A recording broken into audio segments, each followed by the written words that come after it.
Next, let's talk about the duplicate LOP, which allows us to make duplicates of your USD primitives and add transformation data to them. So we have this duplicate LOP section in our example file, and let's take a look at just this really simple setup we have here, which is going to duplicate this asset. And we bring that in with an asset reference. And so in this asset reference, we're bringing in a rubber toy asset USDA. And here you can see that we're adding a parent primitive called source. And in a second, you'll see why that's going to be helpful. But basically, that's just in this case is a way that I was able to just kind of group all of the sources I want to duplicate into one primitive. So now that we see that we have that primitive loaded, let's go to the duplicate node here, and we can take a look at what this is doing. So this gives us the ability to make copies of this primitive, right? So make duplicates of this primitive. And there's quite a few different parameters here that we can set. So the first thing here is you can see I can set the source primitives, which is going to be rubber toy 1. And that you can see now is living still in this source primitive, but we've given the destination primitives into this duplicate folder. So you can see here, these are all of our duplicates and this is our source. And so you can see when I select the source, nothing selects on the stage or in the viewport, I should say. And that's because I have the source primitives deactivated. That's the first option here. And if we look at the very end of this primitive here on the scene graph tree, you can see that sure enough, this is not an active primitive anymore. So there's other options we can do here, like hiding the source primitives, which allow us to just turn them off so they're loaded in the scene, but they're not visible. We could also change it to be so the source primitive are the first duplicates. That's pretty self-explanatory. You can see that now this rubber toy is in the position of the first of the duplicates, and then the rest are these. So that kind of separates them a little bit. So there's probably reasons why you might want to use that in a scene. For example, maybe you don't want to have a hidden piece of geometry in your scene. You could just have it this way, where it's actually active, and the rest are looking to that. Next are the source primitive are classes, and classes are just a type of primitive. They're a specifier that allows you to basically set attributes on those primitives and then have those primitives be inherited by other copies maybe of that primitive or other primitives on the stage. So next here you can see source primitives are deactivated. That just means that your source primitives are already deactivated so that it knows, okay, these are already deactivated, and the source primitives are hidden. Those are both the same. They're just saying that they're already done. They're already deactivated or hidden when they come into this node. So I'm going to just set this to hide source primitives because later on we're going to want to actually tweak that in a couple chapters here. So I'll just leave it that way so that when we save it out and read it in later, we'll have that all set. So here you can see the number. We can obviously turn this up or down. And just to kind of talk about the movement that's going on here, you can see that there are transform controls. I've just kind of randomly set them just to make some sort of an interesting pattern. This happens on a per step basis. You can also turn it off and they'll all move, together or whatever. So either it can be cumulative or not. So the next thing that I just want to talk about here is that we can save this into a collection. So you can see here that we've made a collection primitive, collections, and then we have a collection named duplicate toys. We've talked about collections previously, and this is just a way to be able to quickly then recall our duplicate toys. We can open up this menu here, and under our collection, we have our duplicate toys, and we could just select those. If we were further along in building a scene, we'd be able to just pick these toys out quickly that way. So let's see. The last thing that we really need to look at is the primitive definition. And this is where a lot of kind of the heavy lifting in this node is done. And so here you can see we have different reference types that we can make. Let's first start with the copy, and we'll talk about that. So what a copy is doing is it's basically saving the exact same thing that we did here, which is bringing in a reference and just adding that transformation data to it, in this case 10 times. So let's just save this scene out and we'll take a look at the actual file on disk, because this should hopefully make a little bit more sense when we see it. So in this case, we're bringing in this source primitive. It's a group. And then here we define the rubber toy and we bring in this reference. And as I highlight this, you can see that every single copy of this is bringing in that USDA file. So in this case, these really aren't referencing any like source. They're just actually copying the same thing over and over. So this is kind of the most kind of brute force way of bringing something in here. You're really just reloading this thing multiple times. You're not really getting some of the benefits of having a reference for your source that you can look to and make changes down the line. And again, in a couple chapters, we'll talk a little bit more about how we can tweak those after you've made these duplicates.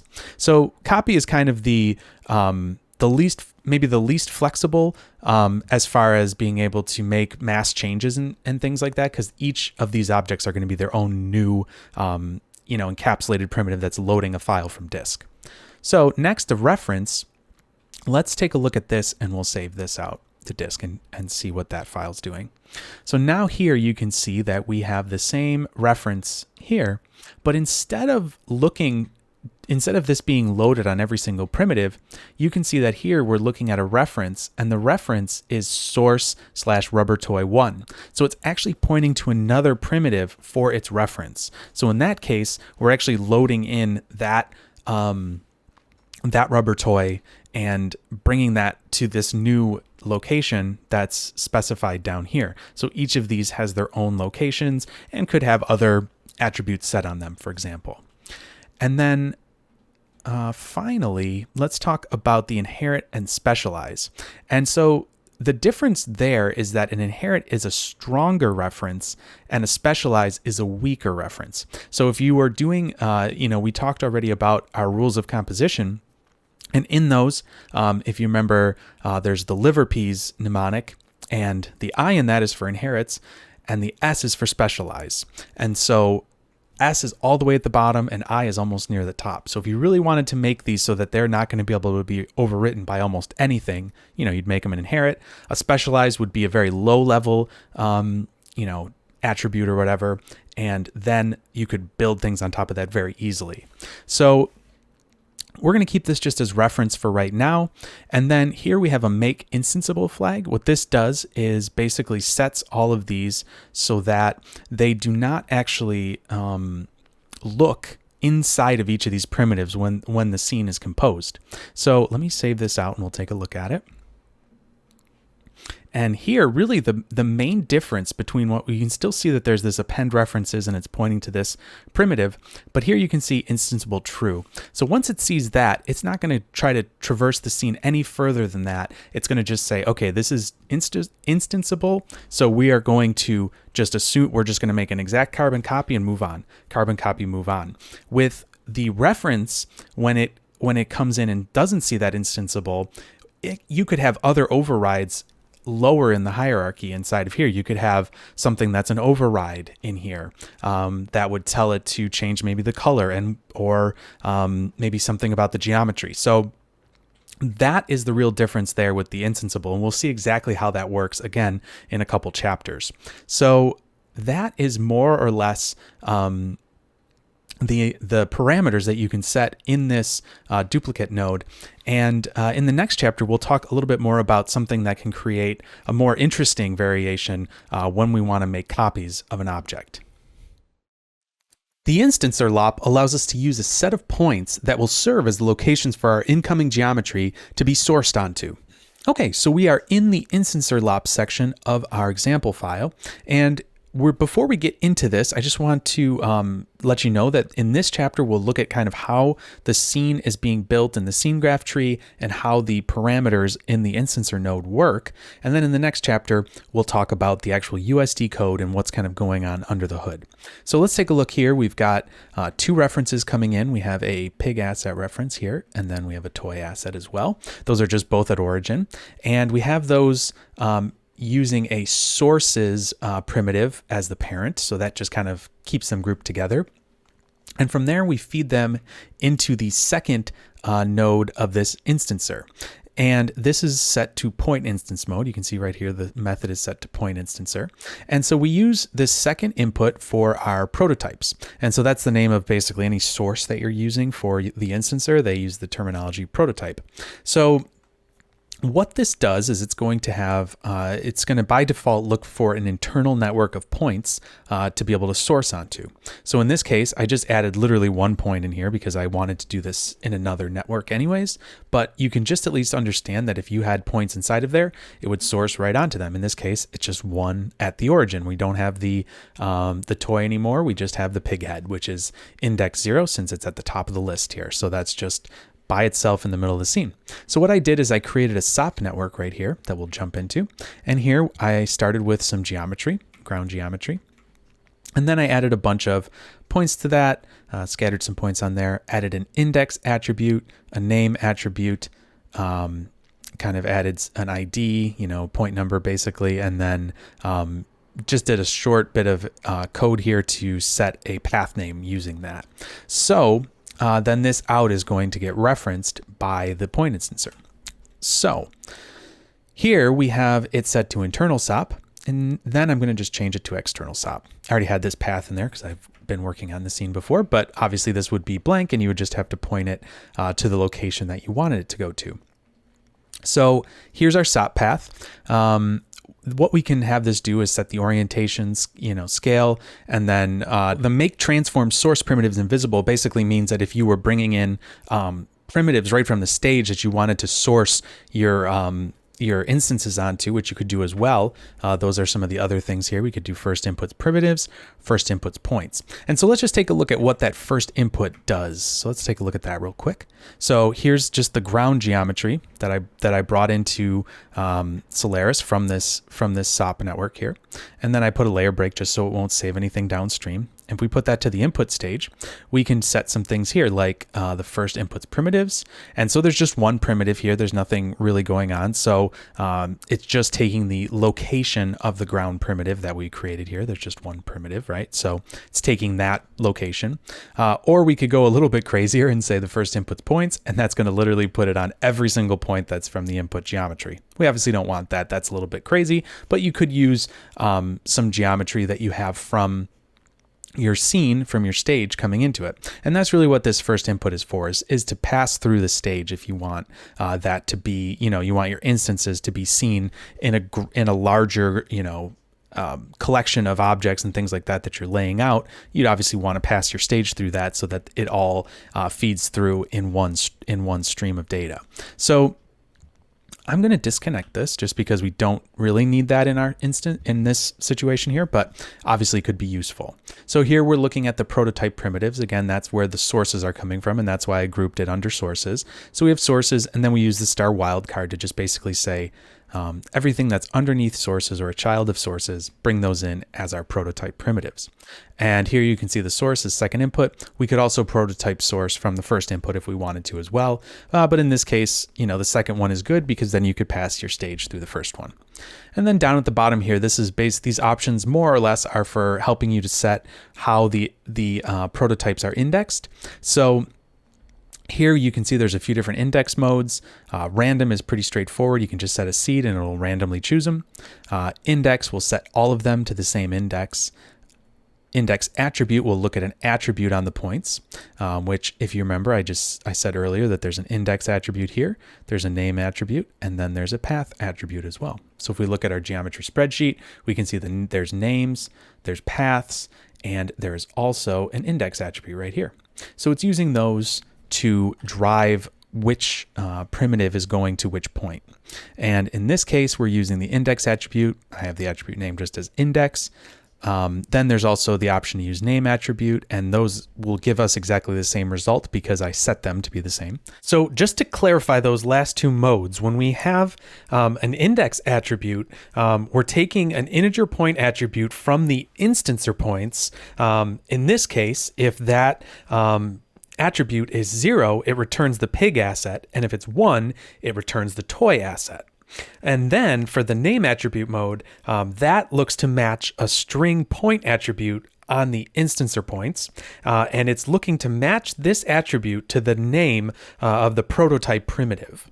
And then the path attribute could be used as well, although I'm using that for the later examples for the references and instanceable references. So we'll see what that does in a second. So in this case, I'll just set it back to index, and I'll just touch real quick on a couple of these other options in here. Obviously, just erroring if things are missing. Use the entire stage as a prototype. If for some reason your whole collection that you were bringing in on the stage, you wanted to prototype that, you could do that as well. And then this next one is only copying the specified prototype primitives, meaning don't copy everything that's coming through it. Only copy the specified ones. Don't just bring in ones that are on that input that we might not want for some reason. So those are some of the extra things there. So let's take a look at the scene graph tree and see what's happening here. So what it's doing is it's creating a point instancer primitive, and that is where we're storing all the point positions, we're storing the indexes, and all the orientation and scales and things like that. Those are all getting saved just as point data in a list that it then looks up, that the USD looks up when it's composing the scene and figures out where they should go. And then it looks to this prototypes primitive here, and there's our hierarchy is underneath that we brought in, and we have our sources primitive, and then pig asset and rubber toy asset. So then it's looking at these as the sources of what it wants to copy. So in the USD, you'll see how that gets organized, but this is the way that it looks when you're looking at point instancer in the scene graph tree. And obviously we could have this point instancer go wherever we wanted to. We can set that right here. So if we wanted to, we were doing something that was going to go into something like layout, we could group that into a layout section and then maybe have a bunch of other things in it as well. And we're getting point instancer because that is the name of the node, and $OS will bring the name of the node in to this parameter.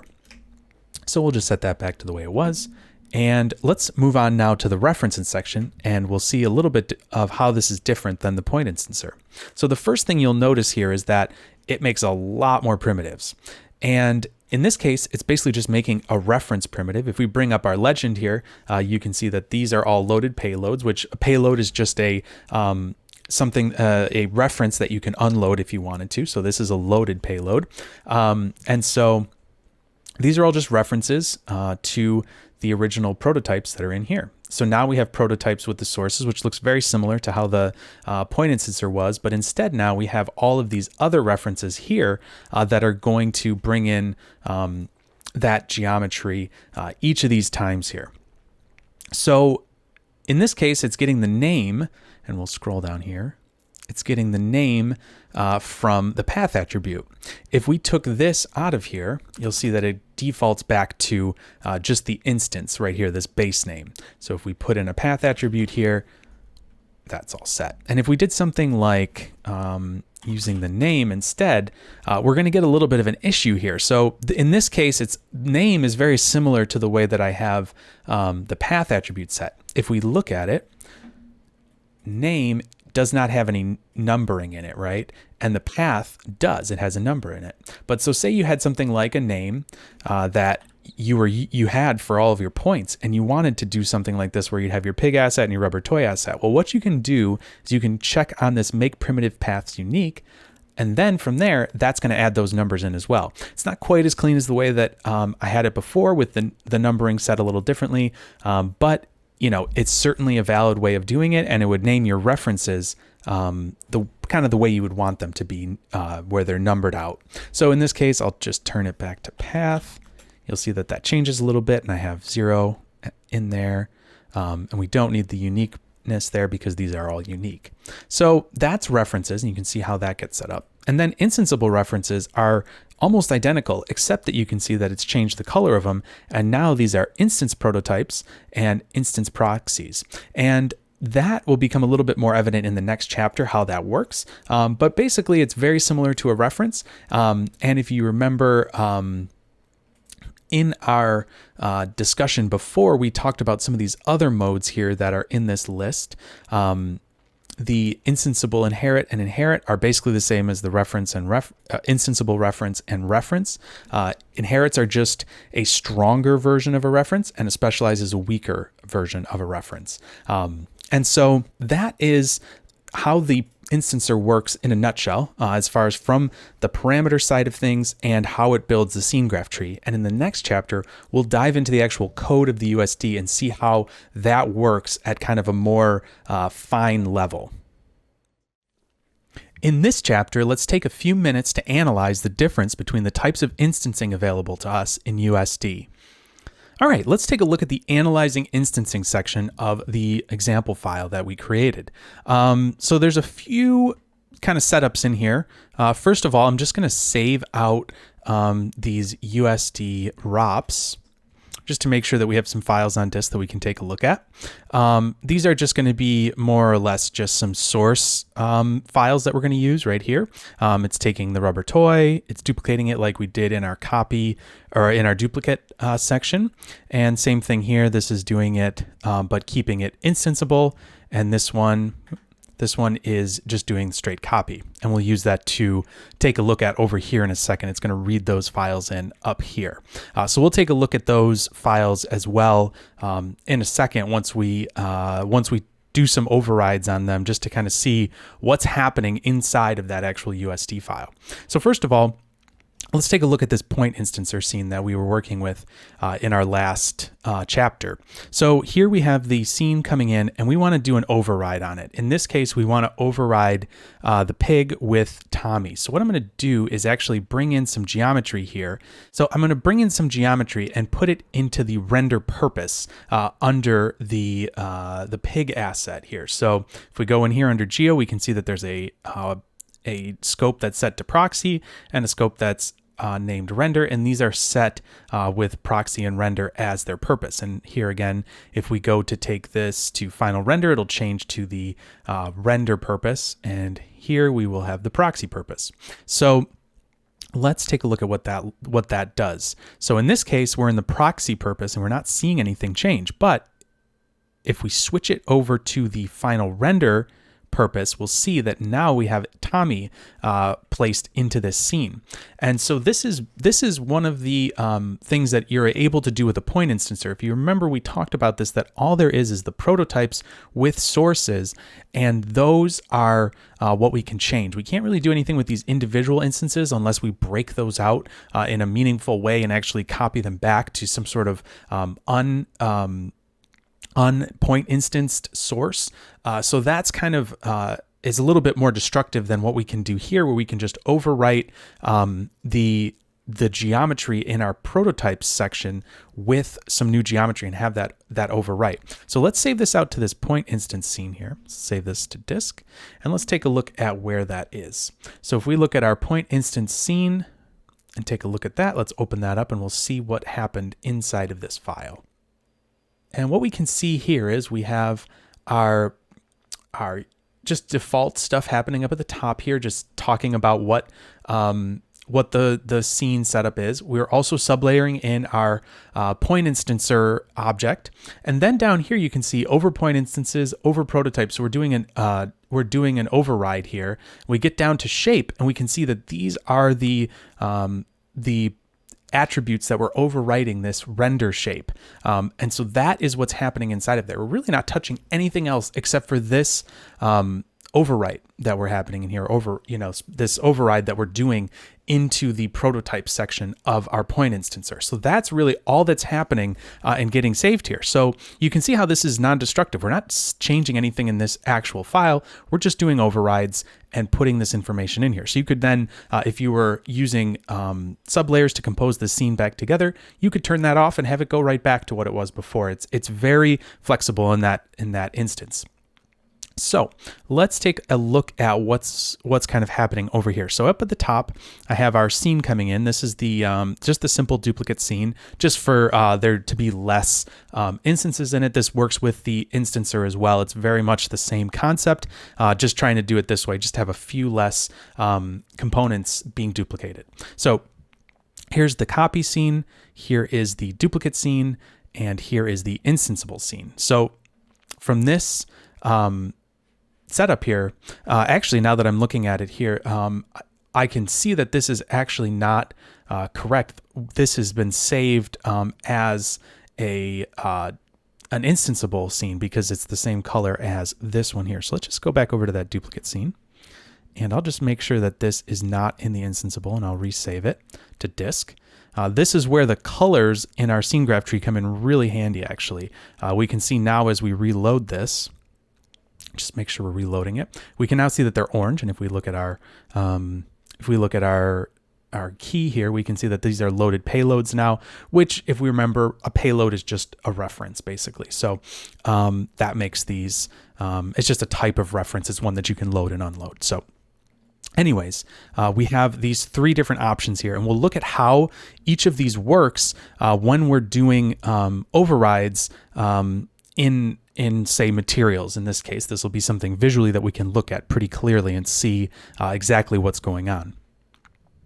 So here, what I'm doing is doing a material override to one of the sources, to the source down here. So what this should do is override all of the materials in our scene. Now, we don't see that happening in the viewport here, which is maybe a little strange. We can see here that we're putting it over the source rubber toy 1 material. And so we would think here that if we go into here, that we're getting this red metal material being overwritten. If we go inside here, we can see that this material is called red metal, but I changed the color of it just so that that was what's being overwritten in here. So there's obviously we're missing something, and what we're missing is that this is a preview material that we're not really going to be seeing change in this instance. So let's switch it over to Karma. We'll let it kind of load up here. We should see now that our colors have changed. This material override is working now, and as we turn this on and off, we'll see them all turn to green. So this is doing a source material override, and so we know that in this case, we're looking at this duplicate scene actually. So let's just switch it back over here too. And so this, we can see here with the switch, we can see which specific version we're looking at here. So this will just make it hopefully a little easier to kind of flip through these and have multiple different things that we can iterate through. So let's take a look at this again, and now we're still looking at it through the Karma, and now you can see it's turned off. So the copy, what it won't let you do is actually change the source and have all of the duplicates follow. The reason for that is that in a copy, it's actually reloading the reference each time. It's not actually having it reference this and duplicating it. Each of these is its own reference from a file on disk that it's bringing in. So that's where you can't actually override all of these at the same time. So let's take a look at this one here. What this is doing a material override just on the rubber toy instance number 5. You can see right here, rubber toy 1.5.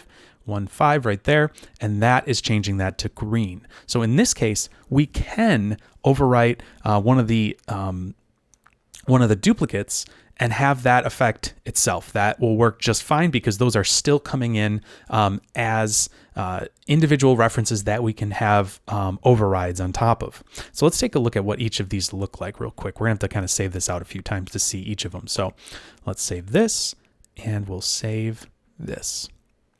We'll take a look at those real quick. So this is the source material override. And what we're going to see here is that we're bringing in the copy scene, and we're doing an override here on the red metal and the red metal surface. And here's the base color and all the other things that are coming in with that. So in this case, we're just doing a material override on that red metal. So that's all that's happening. And then if we look at the other one here, the instance 5, what we're doing is bringing in the same scene, but here we're doing it over rubber toy 1.5, and it's really more or less the same concept. All the same shader information comes in here as well. So these are more or less doing the same thing as far as what they're overriding. They're just at this point selecting a different primitive to do that override on. So now let's take a look at the scene coming in that's just the duplicate scene as reference. So if we just select input 1, we can see now this is the solid line, and that's what we're looking at. So in this case, as we saw at the very beginning, when we override the sources, that will actually flow through the duplicates. So in this case, we can have the source actually affect all of the other ones that you're copying throughout the scene. The reason for that is that these are just referencing this primitive. They're not actually bringing in files from disk. They're just making references to this specific source. So let's save that out and take a look at that. And then next we'll see here that, again, the instance 5 material override works as well. This is going to work just fine. So in this case, we can save this to disk. And we'll take a look at those real quick. Obviously, we can see that these doing it from a reference is going to be probably a much more flexible way of doing it than doing just a strict copy. In this case, obviously we get a lot of the same benefits as the copy scene, but we also have the added benefit of being able to override the original kind of prototypes and have that flow through the rest of them. So here we have a very similar thing. We're bringing the duplicate scene this time, and we're overriding the same primitives here basically, and that's flowing through everything else and actually working. In this case here, in the instance 5, we're going to be looking at the rubber toy 1.5 and writing over its material properties there. So that's why just that one will take effect. No problem. So the last section of this I want to talk about is the instanceable. And this is kind of a special case. There are some things that work and some things that won't work. So let's take a look at this here. So first of all, we can see that our source material override is going just fine. That's not going to be a problem at all. So let's save this to disk. We'll take a look at that again. And then let's take a look at this one here. We got a little warning. And what it says is we can't create a primit path, and it gives us the path here. Authoring to an instance proxy is not allowed. So it's a little bit maybe complicated to understand this, but once we get into the USD, we can hopefully get a little bit better sense. This is a concept called traversal that we're going to talk about in a second here, and that is really what's going on here and why we can't write that override onto that specific duplicate. So let's just save these out, take a look at them. I don't remember if I saved that first one out, but let's do that again, and this one here. And let's open those up. Actually, I have them open already, so we should be able to see it here. So this one here works the same as it did before. We have the instanceable scene now that's loaded, and we can see the over and these overrides to the material, red metal, and all the colors and things, shader information that we've override. So this is more or less the exact same. Now, when we look at this, there's nothing in here. The reason for that is because Houdini's smart enough to know, hey, this isn't going to work, so we're not going to let you do it. So we're really not saving any data there. So let's force this to happen, and that's what this third kind of column of nodes here is. So let's take a look at this. We're going to force it to be able to write in there and then see what's happening and why it won't allow us to actually do that. So here I'm setting the rubber toy 1.5. I'm using a configure primitive, which basically lets us set some of these values on a primitive. So I'm setting the instanceable to not instanceable. So in this case, now it is not an instanceable primitive anymore. You can see the color has changed on that one, which again gives us a great reason to have this nice color reference here. So now we're going to write the force instance material override right here. So now it's picking up on that material override. We're going to set it back to being instanceable. It goes back to its original color, and we're going to write this out to disk. So basically this allowed me to kind of break Houdini's safeguard, more or less, that's happening within Solaris here. So let's save this out and we'll take a look at what this actually does. So here's our force instanceable scene. And let's take a look at what's going on here. So we have our duplicate right here.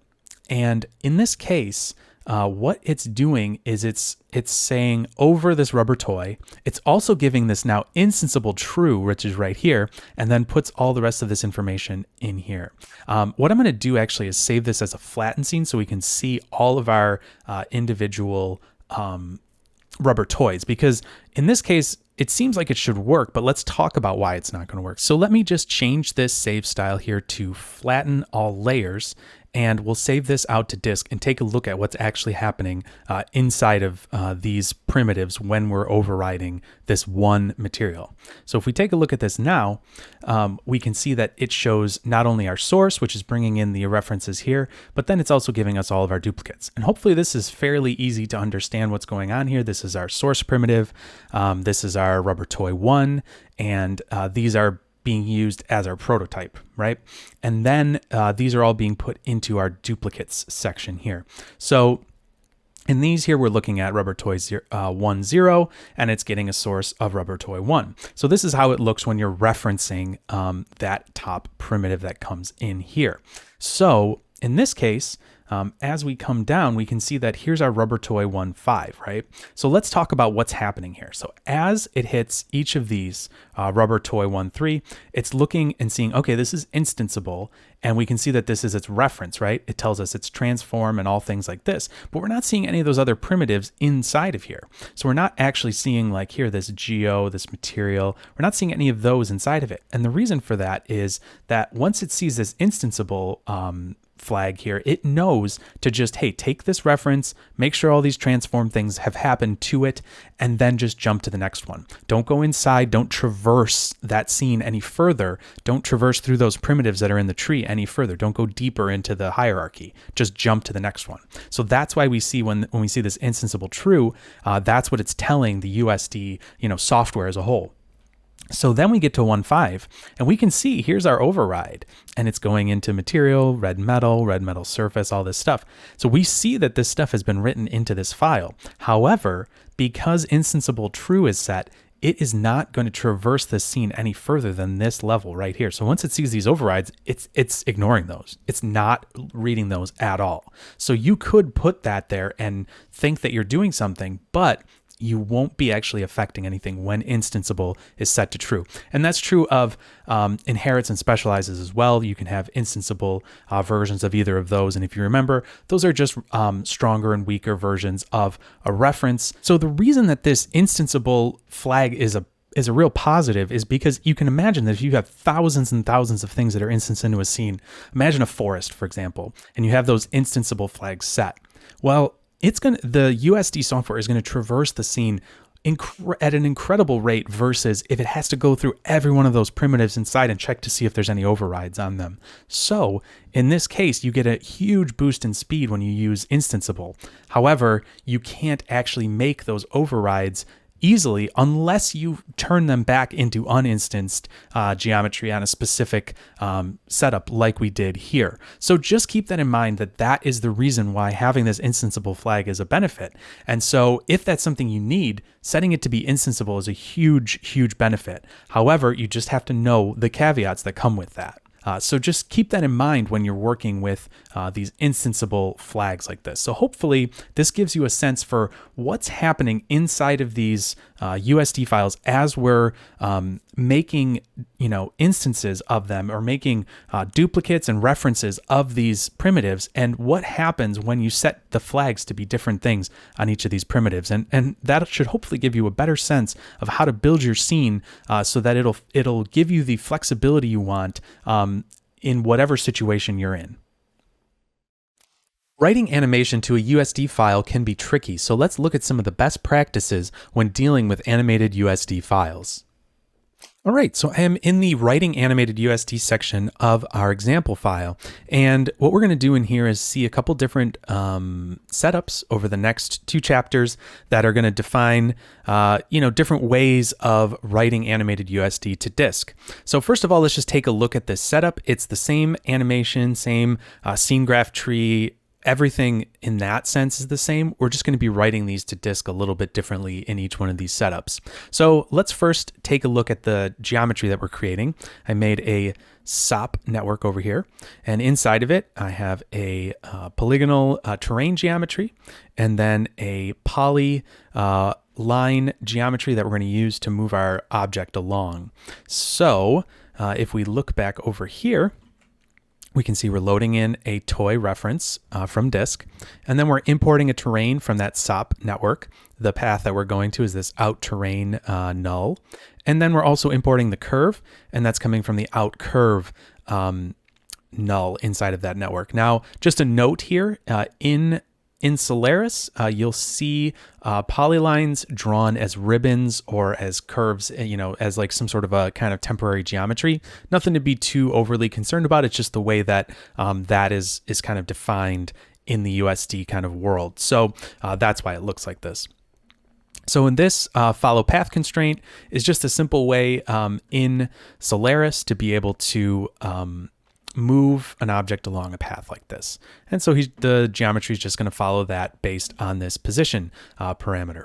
And then from there, we're going to be writing these to disk. So first of all, let's look at this single file being written to disk. So this is just basically the out-of-the-box configuration for the USD ROP. In here, I have it set to a specific frame range, which is from 1 to 240. And the output file is going to be written to a scene master that is going to be in a folder based on the name of this node, which is being referenced here by $OS. And so this is going to save this animation to disk all in one file. So we hit save to disk, runs pretty quickly. And then if we look in our folder here under our animation, we're going to see a single file. And this is the Scene Master USDA. We'll open that up. And let me just close these other ones that we'll look at in a second. So the Scene Master USDA is has our kind of default USD header information here. Then it defines transform geos. There's a definition for the rubber toy asset primitive, which is bringing in this reference. And then here are our time sampled transform information that we're saving. So each of these lines here corresponds to a frame from that we're reading from disk. So this is frame 1, 2, 3, and so on. And so this goes all the way down to frame 240 down at the bottom here. So these are the animated values that this is going to read in and animate our rubber toy based on that. And then down at the very bottom here, we are just defining the terrain component and the mesh of it. And here are all the attributes and parameters that go along with that, point positions, things like that. So we have everything written into one file, and let's read that back into the scene and take a look at how that performs. So if we hit play here, we'll see that this kind of slides around at pretty high frame rate. Kind of hard to say just because it's jumping around so much, but maybe 80 frames a second, something like that. And just to be clear, I'm writing these as USDA only for the ability to read them, to read the ASCII files that those create.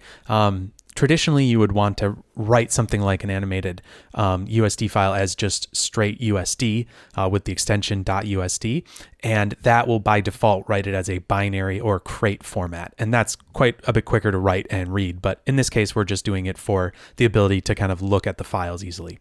So we're able to load it. It's all working well. The animation is nice and quick, but we're just loading one file that has everything in it. And that's really not kind of the idea of how USD works. So let's talk about how we could layer multiple files together in order to create an animation in that regard. And so that's what this next setup is going to do. I'm just going to stop the playback here. And we'll look at this again.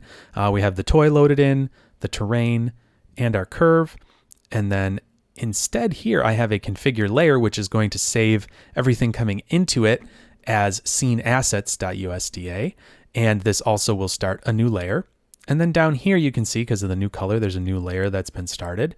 And then our animation is going to get saved from here and in this configure layer as well. This is where this is where we're defining the file that's going to be written from our animation. So this is going to be toyanimation.usda, and we're going to start a new layer, and that's just going to basically put everything into their own layer, and then this master file is just going to save those two sub-layered files in kind of its header information. So this, when we save it to disk, is the same more or less as this other one, or as this other file here. We don't have to really worry about any implicit layers because they're being defined explicitly. If we look here, we can see that these are both explicit and there's a save path that has been defined. So let's save this to disk. We'll come back over here, and this is going to be in layered single files here. And we have a scene master. Let's take a look at that real quick. So that just has the two sub layers in it, the toy animation and the scene assets. And let's look at the scene assets first. That's going to be our rubber toy asset reference right here. And then our terrain mesh with all of its point attributes and primitive attributes here. So from there, we'll layer the toy animation on top of it, which is the same as the section in the first file that we looked at, but this file only contains this time sampled property, transform property here. So we have all of those indexed values, and that's it. There's nothing else in here. It's just saying we're doing an override on geos, override on rubber toy asset, and this time sampled transform is going to be written into there. So let's take a look at how we would sublayer those together. It's fairly straightforward. We're going to take a sublayer node and bring in the scene assets first. And then from there, we'll take a sublayer of the load animation of the toy animation USDA and bring that on next. And so now you can see that we have our two layers that we've brought in here. There's some other things inside of here, like references to our rubber toy. But this is the two files on two separate, layers that we've brought in, and that is going to build our animation and our scene kind of in two steps. And the reason that this is so beneficial is that you can imagine a scenario where you might want to have multiple animations that you swap out on these assets. Maybe they're different takes of the scene. Maybe they're different shots in a scene.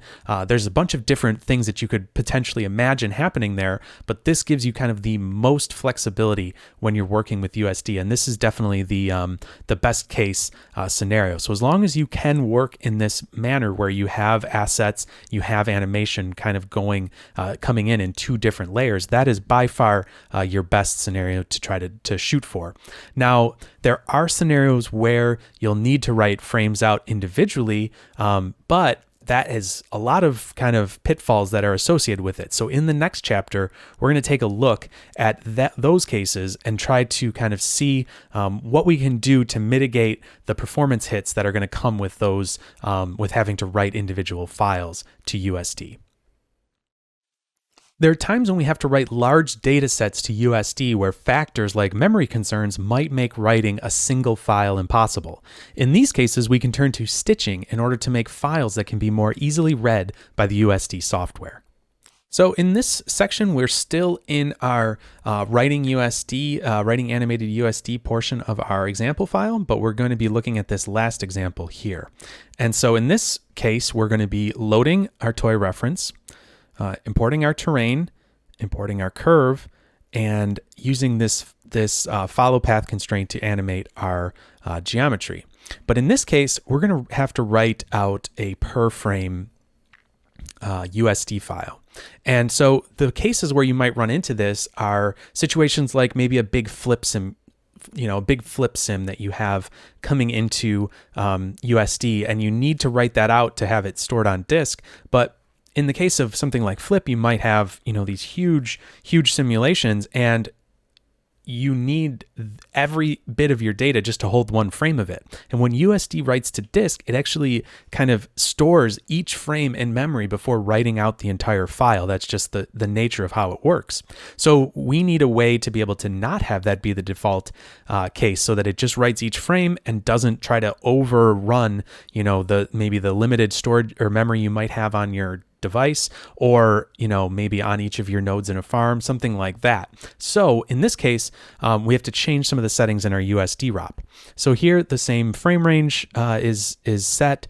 The one major difference is our output file has this variable set, this $F3, which is going to pull the frame number with padding with three digits into this scenemaster.usd path that we're making. So that's one thing that's different. Another thing is we've checked the flush data after each frame and unchecked the track primitive existence. So the reason for this one being unchecked is because since we're flushing our information each frame, we can't kind of track the visibility of primitives over our entire sequence, basically. So that's something we just turn off. It won't break anything if we leave that on, but it will throw a warning. So it's best to just turn it off. And then flush data after each frame is what allows us to save these files frame by frame. So that's really the difference here if we want to write these per frame USD files. So first of all, let's look at if we were going to write this as a USDA. Now, I'm not going to save this to disk here because it's going to take a little bit. I'm going to pull the old, pull it out of the oven already made, and we'll come over here. I already have written these out to disk. It takes about a minute or so to write these out to disk, so we'll just save that time. And here we have our file per frame. If we look inside of here, I've actually written out both USD and USDA, but we can't look at the USD, so let's look at the USDA instead. And in this case, we'll see a fairly small file. It doesn't have all of those time samples that we looked at in the last chapter. In this case, we only have frame 1 that's being loaded in here. But what it's doing, as we load this back in is it has to rebuild our scene on every single frame. And you can imagine the time or the performance hit that this is going to give us. It's not going to play back very smoothly at all. So if we come down here to our load per frame and change this to USDA, and we come back to the beginning and hit play, we're going to see a huge penalty here. I mean, 2.2 frames per second to play this back. There's not a whole lot happening here, but it has to rebuild the scene every frame. It's even giving us a little warning down here that's saying, hey, you're not doing this the right way. You really should be doing something different here. So thankfully, they give you that little warning to know that something is not right. And really the thing that isn't right is the fact that there is this $F3 expression in here pulling these files in frame by frame. If we change this to our USD files that I've already written out to disk and take a look at how those read in quite a bit better. We get about 30, 35 frames per second. So we're not too far off of the benchmark that we had earlier in the last chapter, but if you imagine as your files grow, as the amount of data you're dealing with grows, this penalty is going to become more and more. So we really want a way to be able to get back to the original performance we had, or as close to it as possible, while still being able to have these individual files maybe on disk and not have to deal with that, having to store all that information in memory just to write out one file. So we're going to look at two different ways to kind of stitch these clips together, stitch this sequence of clips into one file. And I have that all set up over here in the Stitching ROPS network. So the first thing we're going to look at is USD stitch. What this is going to do is give us a frame range, and we're going to then have an input file, which is going to be our individual files, the sequence that we wrote to disk, and then the output file is going to be a stitched USD, and that's basically going to take all of those files. It's going to do that step where basically you have all of these individual files, you're going to load them all into memory and then write them to disk.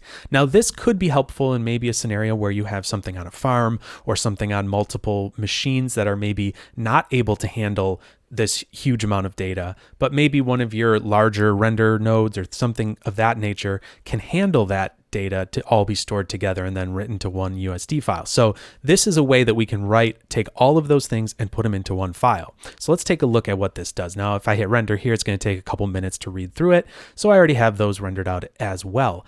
And if we look here, we're looking at stitched and per frame stitched. So we'll look at stitched and per frame stitched. We'll open that up. And if we look at this file, and I'm going to reference this to our original file that we wrote, the single file scene master here. So if we look at these two files, and you can kind of see the overview of them here, there's nothing changing between these two. They are identical. There's nothing changing here at all. So this has written out the original single file that we did at the very beginning of last chapter from these individual files. So this process kind of rebuilds that file, and when we go back to this stitched file here, this is loading just our stitched file, not the second one that we'll get to in a moment. And we come right back in here, and it's going to obviously have the exact same performance it did before. Now, the unfortunate thing there is that there is no reference in this stitched file to those individual files on disk, which could be beneficial if you're writing out maybe multiple versions of some sort of simulation, rigid body simulation, a flip simulation, something like that. You want those references saved, because if you update them, you can update those references in your files. So you don't have to, have this all just baked into one file like this without references. Obviously, that's the thing we were talking about last chapter with being able to layer things together, like animation and your scene assets together.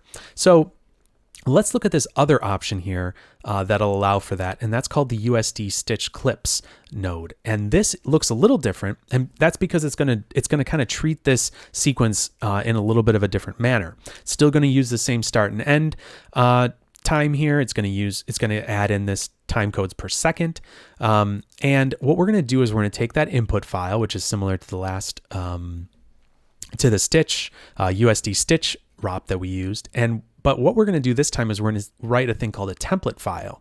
And this is where these things called value clips are going to live. There's going to be a value clip written into there. So what we need to do is specify what path in our scene graph tree is going to be kind of isolated for this clip, this value clip that we're going to create. So in this case, we have our rubber toy asset that's animating. If your whole scene is animating, a value clip really isn't going to probably work too well for that. That might cause some issues because you can't really just isolate one single branch of it. It might make for some trouble. So just keep that in mind when you're building your scenes, to make sure that you have a branch that you can have isolated that has your animation in it. And then we're just going to set a name for this clip. It's going to be called rubber toy anim. There is a default name, I believe, if you don't have anything written in there, but might as well name it. So when we run this, it runs pretty quickly, but I've already run this one as well. So let's take a look at what this does. What it does, I'm going to look in the stitch clips, is it's going to make 3 different files. So first of all, let's look at the stitch clip master that we made here. That is going to have, I'm just going to close these other ones here real quick. So this is going to have a sublayer to our topology file first, is the first thing we're going to come across. So let's take a look at that. So we have our topology file, and this is going to be identical to the scene assets that we were creating on our own previously. So now here we have our rubber toy asset reference, and we have our terrain mesh and the properties that go along with that. Then as we come down in this master file, we see that there is this over geos, over rubber toy assets. We're doing an override, and we've now defined a clip. And so here we can see that this is called rubber toy anim, which matches to this clip name that we set. And now we have these references to individual files on disk. So if we open this up or wrap it so that we can see these, we can see that we have things like here, we're seeing our scene master 03.usd. Here we're doing scene master 07.usd. And I should just mention that this method will work the best with our USD files because they have that speed improvement that we're able to read them back more quickly. The USDA files won't be good for this, and you'll have very similar performance to what we had previously. So if you're using USDA files and you're like, why are these going so slow? That's your stumbling block right there, is that you want to have them as .usd files. So we're referencing all of these individual files from disk. And then here we're setting things like when are these going to be active in the scene, and then also what time in that file are we going to be looking at? Are we going to be looking at, frame 1, 2, 3, 4? And in this case, these should be actually each file has a specific frame number inside of it, and so that will be what's specified. So if we go into our original clips here, into our per file clips, and look at, say, we'll just go down here to 10. What we should see is that, let me wrap this. We should see right here in this time sampled transform that this is index 10, meaning frame 10. So in that file, if we come back to our stitch clip master, we come down here, we can see, okay, we're looking at this is going to be active from frame 10 to frame 10. So it's only going to be one frame. So the thing to think about here is that you could actually stitch individual clips that have maybe multiple sequences in them together. So you could even create like a series of different animations that are all in one clip, maybe, that have blending states between them. So there's some other things that you could do here beyond just doing individual per frame, stitching, but just keep in mind that that's what's happening here, and that's why these are the way that they're written. And we also have this manifest asset path, and this is pointing to the last file that's in that folder. So let's come up here and look at our last part of this, which is the manifest. And in here, this is basically just defining what part of this rubber toy asset we're writing over, and we're writing over the xform op transform. So when we have all of those things working together, we can then load them into this stitch clip here. I'm just going to load the stitch clip master, right? Because this is doing all of our referencing from disk. It's referencing our topology that we've created, like our assets, and it's doing all of that layering for us in one file. So in this case, we load that whole scene in. We're looking at the clip master USDA, and we play it back, and we're going to get really high performance from that. Now, it might be slightly less than if you were doing it all in one file, but obviously you get the benefit of being able to start with those single files for really large data sets. So it's kind of a give and take. There's always, it's kind of a good, better, best scenario here within writing animation to USD. But just keep this in mind, that this is kind of the way that you can have those files kind of all referencing off disk as individual files per frame, and then stitch them all together to kind of get back to where you had started. And the other thing I just want to look at here is when we have this load stitch clip, we look at our rubber toy asset in our scene graph details, and we come down here, we can see that this transform parameter is pink in this case. So that means we have a value clip. If we look at this load stitched file, we will see that that same parameter or attribute is time samples. So in this case, it is just a time sampled attribute versus here we have a value clip loaded. So that's the way that you can tell that you're working with that kind of value clip model of USD. And so this is something that is a little bit tricky to kind of get right. Sometimes it's hard to get, to make sure your paths are correct and that it's writing that value clip to the right place. And in further versions of Houdini and in further versions of USD, I know that is like kind of a big talking point that I've seen, and that hopefully this will become a little bit easier to work with these value clips in order to optimize your scenes better and better. So hopefully that gives you a sense for how, for things to do and things not to do when dealing with these animated USD files. Thank you so much for watching this course on authoring USD with Solaris. If you have any comments or questions, please feel free to contact us. Thanks again.